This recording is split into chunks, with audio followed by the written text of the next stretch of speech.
我父母是我们拿结婚证的头一天第一次见大龙。跟阿拉伯人结婚因为钱吗？问这个问题的人，他对阿拉伯人不太了解，对阿拉伯国家也不了解。阿拉伯人不是个个有钱。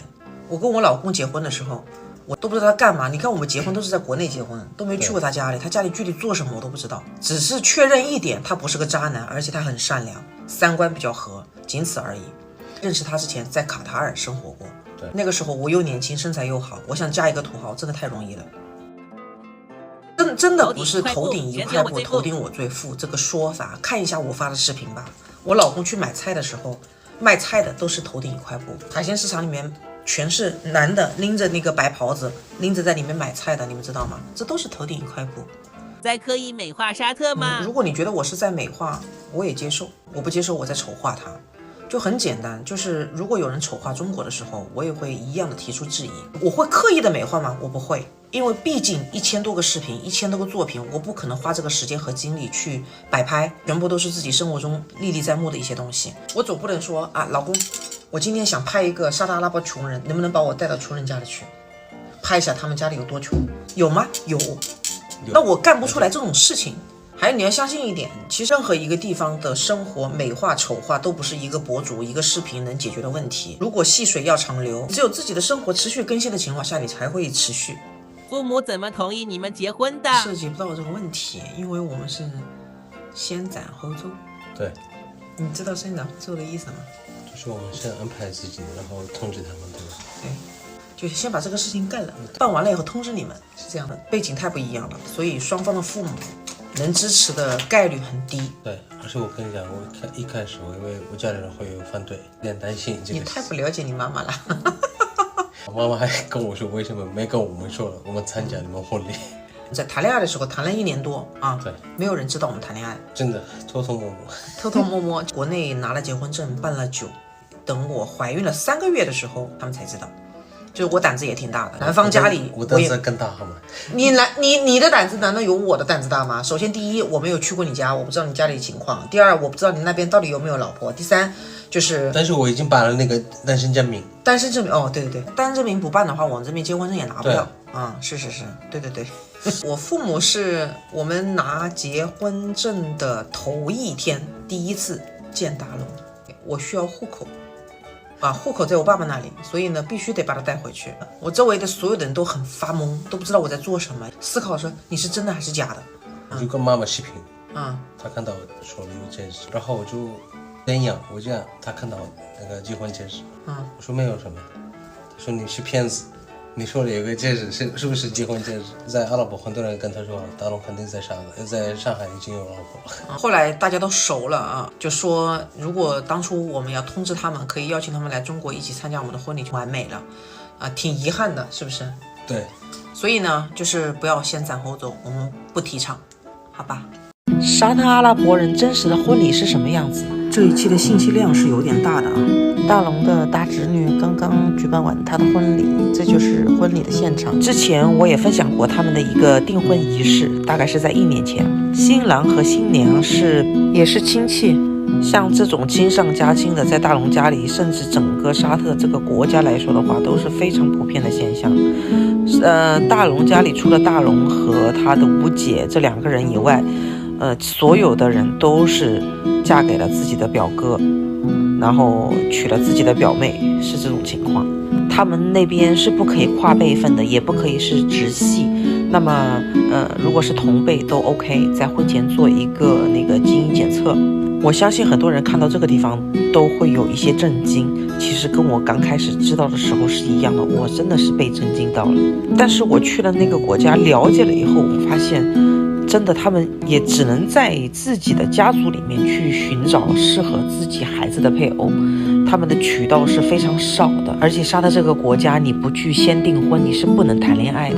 你们现在看到这个地方是专门就是给新人结婚用的，同样的也是分男女区的。你们现在看到的这个是女宾区。沙特那边无论是宴会也好，还是 party 也好，就是你能看到各式各样的甜品。你们现在看到的所有的东西上面有字的，它都是巧克力做的。今天这个视频我来宠粉一下啊，我就应大家的要求，把我和大龙在沙特阿拉伯补办的婚礼给你们看一下吧。像这种婚礼的宴会呀，还有他们平时喜欢的一些聚会 party 什么的，在沙特阿拉伯那边，所有的女人她们都会给自己买一身新的礼服，然后再买一套首饰，有的会新买，有的会用以前旧的，就是看情况个人需求。就是在婚礼的前期，每个人都是非常忙的，要去给自己买礼服、买鞋子、买首饰，然后还要去弄头发、选礼品。如果是承办方的话，他们可能要面对的事情会更多。这些所有的筹备应该都是大龙哥哥的老婆。在婚礼的现场，你到处可以看到香水呀、香薰啊这些元素，这些是他们文化的一个重要标志。这个是大龙家他们孙子辈的第一个结婚的，所以相对每一个人来说的话都是很激动。现在跳舞的是大龙的妈妈、姐姐，还有大龙哥哥。然后一堆新人就是坐在旁边看他们跳舞。那个傻超的应该是大龙的哥哥，是模仿他爸爸的。大龙爸爸在世的时候也喜欢干这种事情，就是自己的女儿或者儿子结婚当天会提前准备现金，然后当天拿出来撒。接下来我给大家分享一下我跟大龙补办婚礼的一些场景吧。其实也谈不上婚礼啦，就是一个 party 嘛。然后邀请呢，就是在沙特每个城市的一些亲戚，都是在头几天都陆陆续续飞过来了。我婆婆就在头一天就请了好几个菲律宾人在家里给我们做一些护理，也请了美发师和化妆师来家里。沙特女人用的比较多的一个牌子是 MAC， 我趁得物活动刚买了 MAC 正红，超好看，很显白，评论区还能领福利。现在不到100，我化妆技术很一般，那个美发技术说真的只能用糟糕2个字来形容。看肉肉头发剪成什么样子。按人头算的话，一个人的美发是500块钱人民币，化一个妆是800块钱人民币，你们自己算吧。但是我跟你说，就在当天真的有一个很悲剧的事情。我呢遇到了一个终身难忘的事情，就是在自己的仪式上跟另外一个女人撞衫了。那个女人不是别人，正是大龙哥哥的老婆。带不带劲？当天应该有300多人参加吧，就是女宾这边都快有200人了。就是这么大个国家，就咱们俩买了一模一样的晚礼服，我和大龙哥哥的老婆居然撞衫了。人的光辉时刻在这一生其实是屈指可数的啊！就在这么一天，我跟人家撞衫了，你们自己品一下吧。你们不知道当时我的心情，就像凿个洞把自己埋了。就是我长这么大，其实都没有碰到这种撞衫的事情。我当时真的很后悔没有听大龙的多买2件。我当时选这件衣服的原因有2个，第一个是我自己喜欢，再一个就是售货员跟我说是新款刚到，而且它是挂在模特身上的，我觉得看上去完整性比较强，我就懒得去翻其他的衣服。那谁晓得呢？沙特女人晚礼服的数量，我掐指一算，起步都是3位数。又有几个女人跟我一样，在自己的 party 上给人撞衫了。好了，散会。大龙，我的妈妈是你的谁？丈母娘。你的妈妈是我的谁？婆婆。很多粉丝想知道一下你妈妈的年纪，还有你妈妈是几岁结婚的，你可以说一下吗？妈妈应该是15岁还是16岁结婚了，生了9个孩子。9个孩子，现在几个？现在我们6个。就其他3个不在了是吧？对。你妈妈那么小结婚，你妈妈现在多大？50多岁。50几岁？就很多人不愿意跟亲戚结婚，那他们有渠道也不多吧？很多啊。那你们家为什么都是亲戚呢？那爷爷奶奶就是规定就是这样。你爷爷奶奶规定的？真的？他们说最好就是跟亲戚。那很多人就比较担心说近亲结婚，小孩子生出来有没有什么问题？问题不大，因为结婚之前要做体检。体检，基因检测。对。如果有问题就不能结婚。那你们那边像这种就是结婚，是爸爸妈妈给你们找对象吗？对。然后怎么找呢？妈我就参加别人婚礼，我就去聚会团，认识一个女孩子，然后可以互相了解。他就是参加聚会的时候都是女孩子，她就可以了解别人，她喜欢她就去跟她爸爸妈妈讲了，是吗？这个倒是挺方便的啊。但是基本上都是亲戚啊。那不一定。那怎么不一定呢？你家里你妹妹嫁给了谁？叫我姑姑儿子。对呀。那你姐姐嫁给了谁？我姑姑的儿子。你哥哥跟谁结婚？我叔叔女儿。好了呀。姑姑老公，不是亲戚。你姑姑的老公是谁？他应该是爸爸阿姨的儿子。你爸爸阿姨的儿子不是亲戚吗？他跟爸爸亲戚，跟我没什么，不是不像亲戚。大龙，粉丝们问你为什么你没有和你的表妹或者你的亲戚结婚？结婚的事情就是要看缘分。那你家里那么多人都没有看缘分吗？那我跟他们不一样。哪里不一样？我自己有自己的想法。你的想法是什么？就我跟爱人结婚。你跟你爱的人结婚？对。那你家里没有跟你介绍过吗？有，但是没有，我没去见。没去见？对。为什么？为什么不见呢？我不是在上海吗？那我怎么去见了？哦，你要是在沙特你就见了是吗？如果我在那边过生活，那我在那边就见了。见是谁呢？跟你介绍的谁？也不是亲戚。不是亲戚啊？对，就是我妹妹的同学。哦，那你跟中国人结婚，你就不担心你家里人会很反对吗？不是一开始我觉得很担心有反对，但是我还是相信他们会喜欢你的，因为我自己喜欢你。所以我很有信心，就是他们会喜欢你的，跟我一样。我说的没错吧？他们都喜欢你的。那是肯定的，长得这么美。大龙，你知道出轨是什么意思吗？我当然知道这个。是什么意思啊？是人在外面偷偷摸摸的做事情，坏事情。就是男女之间搞那个事情，是不是？那如果说在中东或者是沙特阿拉伯有出轨的现象，会怎么样呢？有没有人出轨啊？在中东？应该也不会。为什么呢？大部分应该不会。为什么呢？如果要出轨，有很大的问题。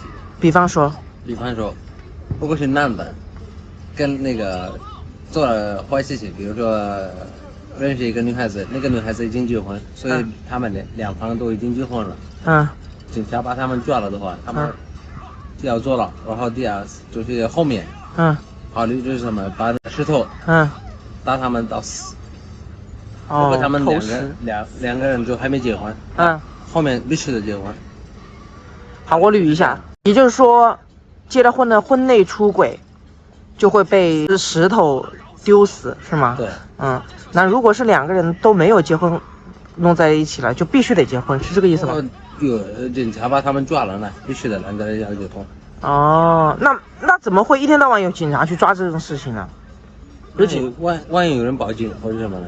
报警就可以是吗？对。那真的，我发现你们那边哪里有人敢出轨啊？是吗？没人敢。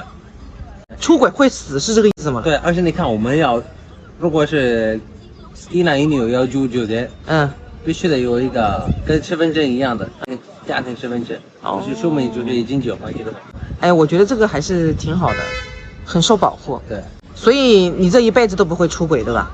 那我没必要出轨，我怕死。怕死。我今天跟大家分享一个在沙特阿拉伯男女之间道德约束的一个真实案例吧。主要原因有2个，我想分享一下沙特阿拉伯那边对道德出轨的人，他们的终极惩罚是非常严厉的。另外一个就是关于2渣男的瓜。这几天大家吃渣男的瓜吃的累不累啊？关于林氏，关于吴氏的，他们2个是渣男的领军人物之一啊，非常具备代表性。说实话，我不想扒他们的细节，也不想评论他们，我觉得没有这个必要，我连他们的全名都不想喊。目前来说的话，你用道德层面的东西去评价他们，我觉得已经没有任何意义，而且不管他们有没有触及到法律的层面，都是无道德可言。那个吴氏的瓜，说实在话，他一直在警醒着我。你们看一下这个里面涉及到的女孩子们，她们年龄都很轻，说明她们很早就开始在社会上接触一些社会人士。这里面涉及的人，无论你是公众人物，你是艺人，你是偶像，或者是你是大学生，社会对这一类的人的宽容非常强，约束不够多。谈到这个，我们就来讲一下大龙在沙特认识的一个人。大龙认识他是因为他在我们住的地方旁边开了一个小卖部，然后他做的一手好奶茶，大龙几乎天天去喝。久而久之，他们就是无话不谈。这个人是也门人，他在也门是有妻儿的，独自一人在沙特这边闯事业。就在我们回国的1-2个月的某一天，他对着大龙说他要结婚了。我们先来说一下他结婚的对象是谁啊？是在我们那个住宅区域里面跟人家做全职保姆的印度尼西亚人。这个女的应该是去他店里经常买东西，所以就认识了。其实他们2个以这种结婚为目的的结合，说白了他们目的就是一个在异国他乡相互有个慰藉，那为什么非要结婚不发展成男女朋友呢？说到这里，我们就不得不提到在中东地区和国家，他们的法律和宗教信仰对男女授受之间的这种约束和底线。他们是不可以在订婚之前谈恋爱的，即便是订了婚，你们谈恋爱也是在正大光明的地方，比方说女方的家里。这个严格程度要看地区的。如果是在我老公的老家的话，他们那边订了婚谈恋爱必须在女方的家里不说，而且你别的地方一律都不行。有的家庭他会规定就是1个小时的时间，而且只能在客厅里。有些人会通过半年或者1年的这样子的时间，来决定到底要不要跟这个人结婚。如果觉得不合适，就可以解除婚约。还有个细节大家注意一下，他们在订婚的时候就已经拿了结婚证，这个东西就可以允许你合法合规的去女方家里跟他做一下。好，我们再来说结婚以后呢，如果有人在婚内出轨的话，有些人是要坐牢的，甚至付出生命的代价。如果男女在没有结婚的情况下发生了苟且之事，那么他们2个人是必须要结婚的，法律规定他们是要结婚的。即便是对方是你不喜欢、你不认可的人，你也得跟他结婚。如果其中有1个人是结婚的，那么他们2个人都要付出刑事代价。我相信我说到这个地方的时候，有很多人会浮想联翩，想象一下中国的这些渣男们，如果把他们送到那种地方去，他们要死几次啊？当然，再严谨的规定，你碰到那种没有道德底线可言的人，他都是有漏洞的。打个比方说，那个大龙认识的也门人，他因为寂寞难耐，在沙特又另娶了一个妻子，很难保证他今后跟这个妻子不提出离婚。我觉得宗教和法律的约束相对会减少一些渣男的产生，但是心里纯净的人，他没有任何的约束，他依然纯净；心里污秽的人，连老天爷都管不了他，甚至不敬畏生命。那个渣男宁，或者是 Tony 宁，按照这种说法的话，他的老婆和孩子殒命之前，他和那个小三就应该受到法律的制裁和严惩。还有那个无视大瓜里面的女主们，你们看看这里面有1个省油的灯吗？瓜我们可以吃，可以持续吃，但是在吃瓜的同时，我们要学会思考，通过现象看本质。我们做家长的一定要保护好自己的孩子，你既然生了他，你就要负责养他、教育他，负责塑造他的3观。你们可以回想一下，缺乏素质教育的孩子走到最后，无论他是学霸也好，还是顶尖人才也好，其实到后面都是歪的。反而一些孩子，你看他学习成绩一般般、普普通通，但是家庭素质教育非常注重的，他其实到最后他在社会上发挥的作用绝对不比那些所谓的顶尖人才少。不谈个人，你给国家做不做出贡献，你给家庭能不能带来更多的帮助，我们只有一个标准，就是心无善念，你连做人都不配。我奉劝所有的女生在找对象的时候，请擦亮你的眼睛，考核一个人的排序一定是品德，一定是凌驾于物质之上的。散会。沙特婆婆在古邦节的时候宴请了她所有的女婿们到家里共进晚餐。视频的最后你们自己看大合照吧，一共有多少女婿你们自己数哈。沙特以及整个中东他们过古邦节，其实它的庆祝规模跟中国的新春佳节是没有什么太大分别的，都会有公休假，而且就是各种走亲戚吧。沙特阿拉伯人家里面呢都少不了这一口这样子锅，至少是可以放1-2头羊的。他们在古邦节的时候的羊的价格差不多是人民币3500块钱左右吧。先从羊汤开始，然后羊肉就炖他们的羊肉饭，他们也很喜欢吃羊内脏。羊肉宴是必不可少的，当然也少不了甜品。在沙特阿拉伯也就2个重要节日，一个是古邦节，一个是开斋节。但凡这2个节日之前，我婆婆就会把自己关起来1个礼拜，就不停的在做甜品。为什么要关起来呢？因为家里小孩子太多了，看到的就不得了。她从食材采购一直到制作都是他自己一个人包办的。每年自己做的巧克力和饼干，他们的造型都是不重样的。老粉丝都知道啊，我婆婆她是一个人住着一个非常大的房子，并且她家里有好几个工人在给她帮忙。为什么她所有的儿女都成家了以后，她还要一个人维持这么大的一个开销，维持家庭的一个正常运作？有3个原因啊。第一个就是我婆婆对这个房子非常有感情，因为她跟公公的感情特别好，公公离开了以后，她也不会离开这座房子。第二个就是她每一个出嫁的女儿在这个房子里面都有一个属于他们的房间和天地，就是说他们的女儿随时随地想回娘家住一段时间都是欢迎的，都是可以的。第3个就是沙特阿拉伯人，他们对于亲情看得特别重，是所有情谊排在第1位的。虽然他们1年只有2个节日，但是他们从不吝啬去宴请他们的亲戚或者朋友来家里做客。所以当地稍微有一点点条件的家庭，他们的基本配置就是1个管院子的，有1个司机，然后会有2个帮佣。好了，你们数数看吧，多少个女婿？好了，散会。我知道很多人都想了解关于沙特阿拉伯本地人居住条件、房价以及内部装修。大龙的吴姐亲自用手机的镜头带着你们去参观一下她的家，没有那些豪里豪气的啊，只有温馨。这个房子实际使用面积大概180平左右，是她的吴姐在当地其中的一个物业。目前这所房子在当地的售价差不多是人民币140万左右，你们觉得贵吗？我是觉得很香的，并且这个房子它拿到手，它其实整个硬装是不需要再花费精力和费用的，他们的费用主要是花费在家具和软装上。你别看啊，他们那个软装其实是挺费钱的，一个是因为那边的物价比较贵，所以这些装饰品你在中国买其实值不了多少钱，但是在那边价格都不低，它这些软装家具一起差不多人民币40-50万吧。他们这个房子是一栋公寓楼里面的其中一个平层，别看它就是一个公寓房，它的客厅起步也是2个以上，一般都是3个客厅。但是大部分沙特的亲戚他们基本上都是独门独院的那种，那客厅都是至少5-6个吧。沙特阿拉伯人对客厅的沉迷程度真的是超出你我的想象。沙特阿拉伯人家庭里面，他们一般男女主人都会分别有属于自己的客厅，并且无论你是住公寓楼还是独门独院还是住的 villa， 他们的大门起步就是2个，其中一个门是直接通往男性大厅，另外一个门是通往女性的大厅。沙特阿拉伯至今男女分区的风气，这是为什么他们所有的家庭就是不可能是少于2个客厅的。吴姐家里这个房子它是3到4个客厅，家里每一个装饰摆件都是吴姐自己一个一个挑的，这些小吃都是她自己做的，包括这些甜品。她的老公和孩子在视频的后面你们能看到，吴姐在古尔邦节的当天邀请了她的妈妈和她的姐妹们去她家里吃早餐，这也是沙特阿拉伯人最重要的风俗文化之一，就是在过节的时候邀请自己的亲戚或者亲人去家里共进早餐，这些都是吴姐她自己一个人准备的。其实食物都是些很普通很接地气的东西，但是你要把它摆成这个样子还是挺有食欲的，看上去最起码能看得到用心的程度吧。这样的早餐我天天都愿意早起。吴姐的老公很多人也见过啊，是个刑警。他们的女儿我真的很喜欢，肉肉跟他们在一起的时候就是天天相爱相杀。反省一下自己还是不够精致呀。好了，散会。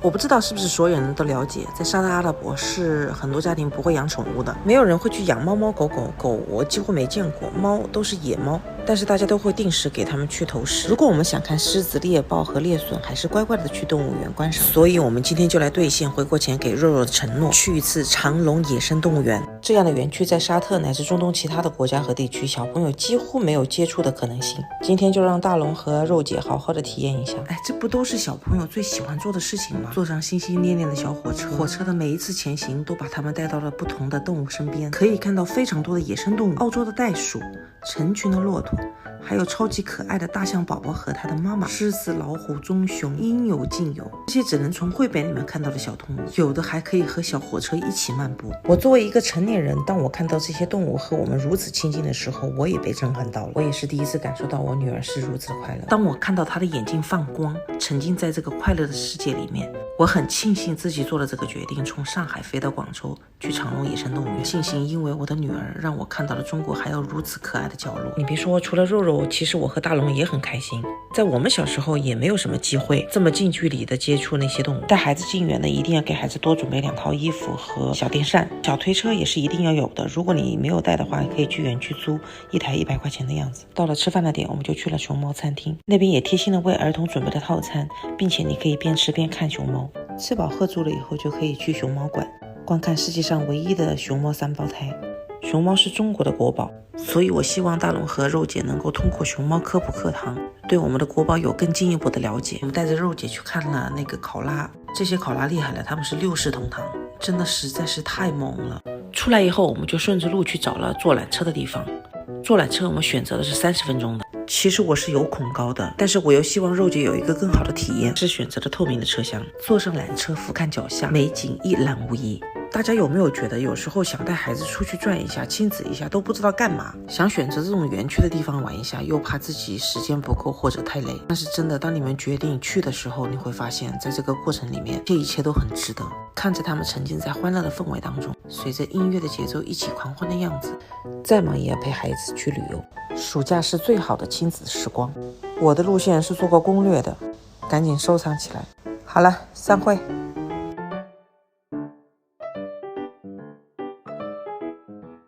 在广州待了2天，我真的感受到这个城市的包容性和多元化。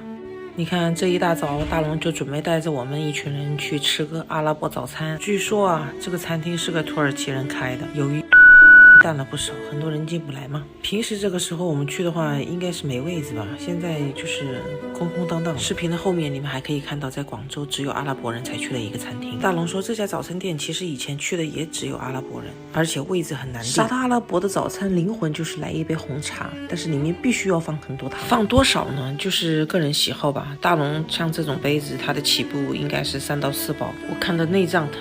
吃完早餐以后呢，就散散步，逛一下。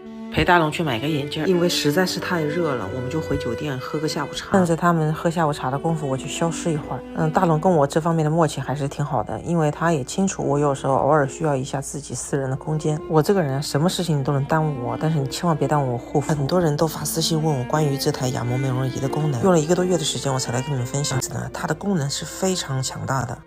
对于我来说，无论在哪，心情怎么样，我都会随身有一台美容仪。心情好做个脸庆祝一下，心情不好做个脸发泄一下，反正最后受益的是我自己。在酒店稍作调整，我就去了一个位于广州的一家阿拉伯餐厅。大龙是这家餐厅的常客。再给你们看看他们怎么手抓饭吃的啊！吃饭卫不卫生不是取决于你用什么工具，是你是不是个爱干净的人。我就觉得我当时拿的勺子不一定比他们手干净啊。我们中国人啃包子啃骨头，吃小龙虾吃螃蟹不都是用手吗？什么手抓饼？居然还有人跟我说让他们用手吃个火锅，坐在一起幸福的吃一顿饭，怎么吃都行。散会。大龙啊，很多人都说手抓饭不干净不卫生。我们的文化是这样子的，在我们的文化里面，用手吃东西最好的方式。但是很多人都觉得这样子不卫生。怎么可能不卫生？我们每一天15次脚，15次手，还不算饭前洗手。我们洗手洗的比餐具还干净。手抓饭不是用全部的手，是用手和指头抓饭。那不是这还是个技术活呢？对，要技术。牛了你！而且不怕烫。那你会担心别人会笑你用手抓饭吃吗？不担心啊，他笑他的，我吃我的。我吃饱就行。有人让你用手吃火锅，你知道吗？我觉得可以，让他跟我一起吃。难道你们从来不用手吃东西吗？有人要跟我一起吃火锅吗？用啥？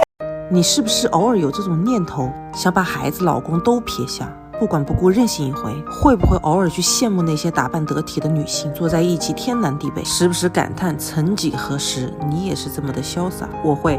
不知道大家有没有听说，在欧洲很多国家都会有一种现象，每到周末经常会看到很多爸爸独自带娃的情景。很多不明白的还以为是单亲爸爸，其实并不是。因为周一到周五呢，很多全职或半全职的妈妈在家带娃很辛苦，所以周末呢也给他们放一天假，可以打扮漂漂亮亮的去跟闺蜜吃个饭，喝个下午茶 shopping。再或者呢，自己一个人可以有一个安静独处的空间，好好的睡上一个安稳觉。大龙在上海呢，有一些同样也是沙特阿拉伯人的朋友，听说他们周末全部都会带孩子，区别就是呢，他们会约在一起带，妈妈们呢就约在一起逛街吃饭看电影聚会。对于妈妈来说，这无疑是一次全身心的放松和充电。这并不是他们吃不了长期睡眠不足的苦，也不是因为每天衣冠不整穿不了高跟鞋要追着孩子跑的窘态把他们逼疯，是他们真的需要自己的空间和少许的自由，去感受自己除了家庭孩子以外还有自己的存在。爸爸们如果知道心疼那个为你生孩子的女人，就不该把照顾孩子是妈妈的责任看作是理所当然。7天的时间，哪怕你拿出1天给你老婆做自己，她都会满血复活。她是你的妻子，孩子的母亲，她也是他父母眼里的宝贝。我觉得夫妻之间就应该设身处地的为对方去着想。在我眼里，男人什么时候是个巨人，就是在我带娃带的最狼狈，身心最疲惫的时候，你能伸出一双手帮我一下，让我有足够的时间和空间去找回自己。我是这个世界上最爱我自己孩子的人，短暂的交给他爸爸让我小憩一会儿，是为了让我自己更用力的爱他。科学表明，爸爸陪伴孩子的时间越长，孩子越勇敢越自信，婚姻经营的更好更长久。你同意吗？散会。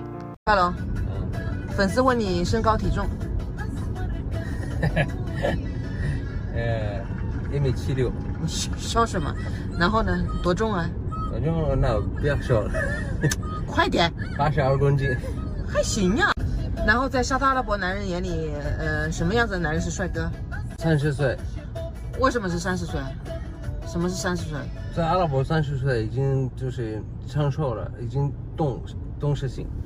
就是最有魅力的年龄阶段是在30岁以后，是吗？我说的长相，我们比较肤浅，就想知道什么样的男人是比较帅的。我问你，为什么你要留胡子？因为我如果刮胡子，我看出来小孩子感觉。就是你的意思是说，就是你们那边觉得就是男孩子成熟一点会比较有魅力，是吗？就是在阿拉伯，就是最好留这个胡子，就算男人。你记得吗？那天我把这个胡子刮很短很短，然后妈妈骂我，她说你不算男人。然后刚好第二天肉肉看到我，他说爸，我这个不好。我怎么没注意啊？但是宗教方面说留这个胡子这么长，然后这个要剪掉，刮掉。你不觉得长那么长胡子很脏吗？不会，因为他们天天洗，然后还有放那个山水什么的。没有啊，我就感觉头发长到脸上去了，你吃饭都搞得头发。头发在下面，吃饭在上面。反正就是不喜欢。那这样说，其实，在你们那边小鲜肉是没有行情的，对不对？对，然后在沙特，女孩子都喜欢男人，就是有毛，就是有那种味，没有毛什么，那就是不算男人。我的天哪，那跟中国女孩子的审美还是有点不一样啊。国家每个文化都不一样。你记不记得我妈妈看了你，要你把胡子刮掉？你记得吗？